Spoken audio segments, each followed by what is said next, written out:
এক মহিলা একটা অজগর সাপ পুষতেন।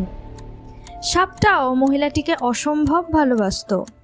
অজগরটা লম্বায় 4 মিটার এবং বেশ স্বাস্থ্যবান।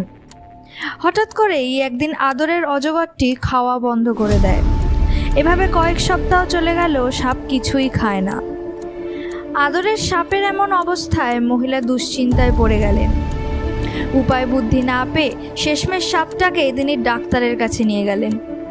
ডাক্তার মনোযোগ দিয়ে সব শুনে জিজ্ঞাসা করলেন, সাপটা কি রাতে আপনার সাথে ঘুমায়? মহিলা উত্তর দিলেন, হ্যাঁ। সাপটা ঘুমানোর সময় এটা কি আস্তে আস্তে আপনার কাছে ঘেঁষে? মহিলা আবারও বললেন, হ্যাঁ।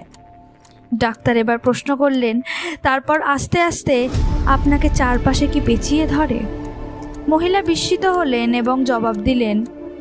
তখন চিকিৎসক বললেন, ম্যাডাম, সাপটি আপনাকে জড়িয়ে এবং চারপাশ থেকে পেঁচিয়ে ধরে কারণ এটা আপনার মাপ নিচ্ছে, নিজেকে প্রস্তুত করছে আপনাকে আক্রমণ করার জন্য।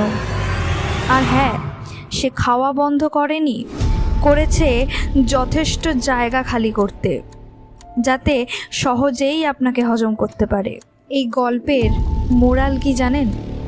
আপনার চারপাশে হয়তো এমন অনেকেই আছেন যাদের আপনি কাছের মানুষ ভাবেন, যাদের দেখে মনে হয় আপনাকে তারা অসম্ভব ভালোবাসেন, কিন্তু আপনি জানেন না আপনার ক্ষতি তাদের প্রধান উদ্দেশ্য।